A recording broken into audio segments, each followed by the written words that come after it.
Hi everybody, welcome to Two Dumb Dads. I'm Chris, and we're back with another adventure in dadding. So this week it's going to be me telling a story about my parenting adventure, and so I decided I kind of specifically wanted to do this one towards Nick. He's been, if you listen to the show, you kind of know how our personalities are, and I think he's wanted me to say something along these lines for about 3 years now. And for the record, yeah, that goes back to about 2 months before my daughter was born. But I feel like he's just constantly annoyed with how positive and like optimistic I am about my parenting life. So Nick, this one's especially for you. All right, here we go. We've been talking a lot about television and screens and that kind of crap lately, but this is going to be another one. So Thea has been getting sucked into TV. Like super sucked into TV, like zombified, gonna stare at this screen and like got a snap in front of her eyes for 3 minutes before she'll pay attention to you. Zombified, like sucked into the TV. And a lot of this stems from a TV show that she has found called Jake and the Neverland Pirates. I hate it. I hate it with every fiber of my being. And I feel like it's not just so much like this show that I hate, it's just I hate the type of show, like that kind of interactive edutainment type of television show. I say that like it's actually educational. It meets like the bare minimum requirements for education.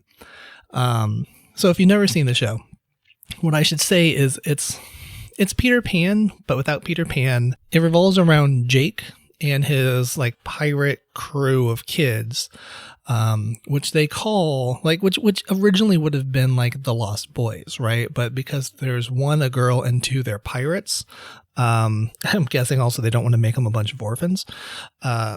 It's called like the Neverland Pirates, and so it's Jake. I think it's Chummy and then Ilsa, something like that.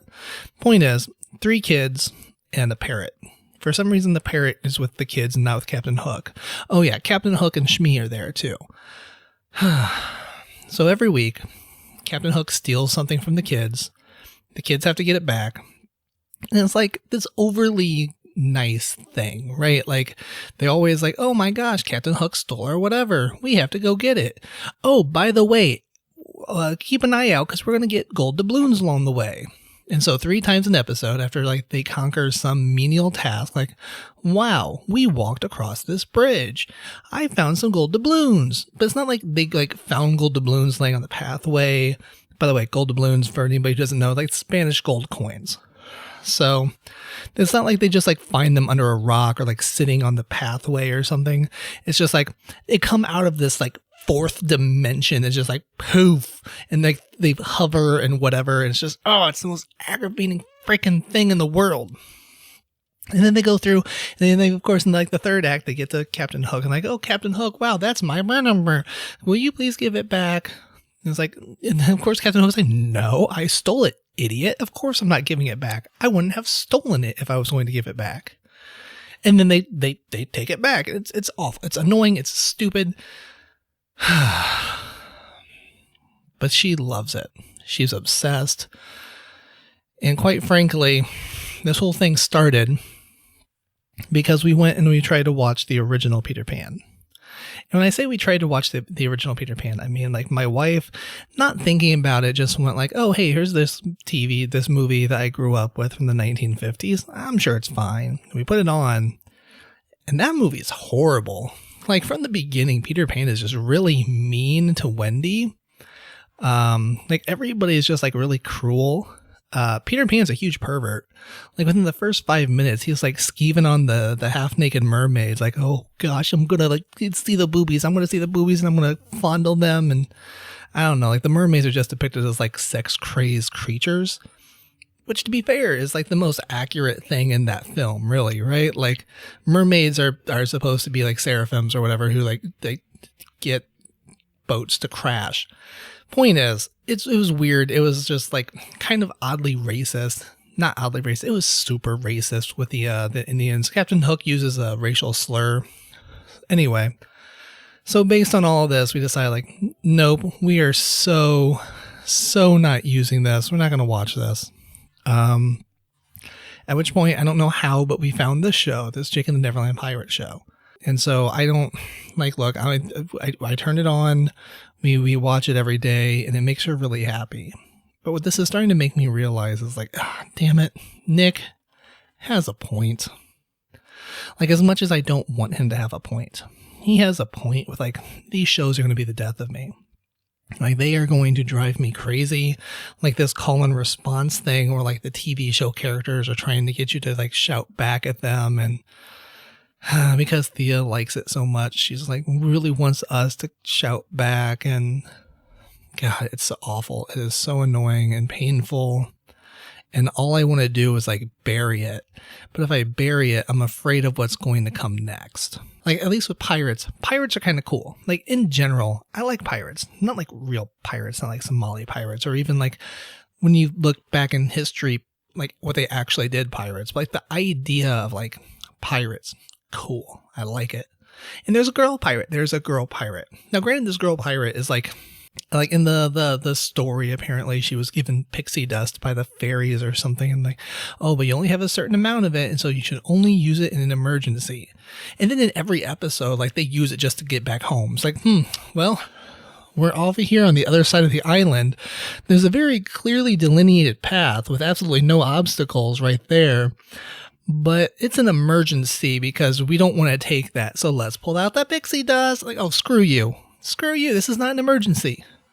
Or like there was an episode like at the very beginning, one of the kids was having a hard time shooting a basketball and making a shot. So she threw some pixie dust on the ball for him. And it's just like, all right, there's a basket. And then the lesson that was supposed to be learned from that was like, you use the pixie dust. That's only for emergencies, which, yes, not an emergency. But like the thing that wasn't addressed was like, oh yeah, no, you also just like taught this other kid that you shouldn't practice, you shouldn't like try things, they should just come naturally or screw it. I'm so annoyed. My strategy so far has been trying to put on other things. Like I've been trying to get her into Ninja Warrior because that just came back on. Like, okay, Ninja Warrior, So I did, and it's awesome because now I can set up like little obstacles in our living room. Like, here, climb from this chair to this chair and then jump on the couch. And then she gets to like bop me on the head as the buzzer. It's so good. I don't know. I think this is just my life, right? Like, she's 3 years old almost. And so that's going to kind of be what happens at this age. She's going to find her own taste and she's going to develop it, and it's not going to be what I like, and I'm going to have to suffer through it. Anyway, this is a really dull adventure, so I'm going to end it early this week. So, next week, we're in the midst of traveling a lot. So, our usual schedule is going to be kind of interrupted. We're going to be doing something a little bit different next week. I have a special guest who's going to come on, and we're going to have a conversation about parenting, I guess. It's going to be it's going to be an interesting thing. I don't want to give too much away. Check back next week if you're interested, and please be interested. I think it's going to be good. But then hopefully the week after we'll have an adventure from Nick, and I don't know. I hope we'll be back to a normal schedule after that, but it'll be a thing. Either way, as always, you can find me at Chris Moss again on Twitter. You can find Nick at N Westemeyer. You can find us at 2_dumb_dads. You can find us at our website, 2dumbdads.com. And if you have any thoughts, questions, comments, anything you want to say to us, you can reach us at emails at 2dumbdads.com.